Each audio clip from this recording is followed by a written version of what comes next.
Nah, seperti ini ya burgonya ya, sudah matang ya. Tuh, siap kita angkat ya. Seperti ini nih.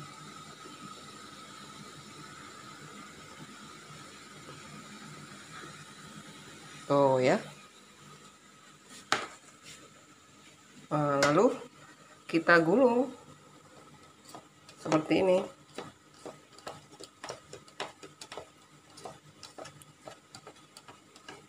Nih ya. Tuh. Dan ini hasilnya. Oh, burgo ala dapurnya Ita Yudis ya, sudah matang dan cantik sekali. Bikinnya praktis, rasanya lumayan. Tuh. Luar biasa kan? Ini hasilnya. Tuh, burgonya cantik dan lembut sekali.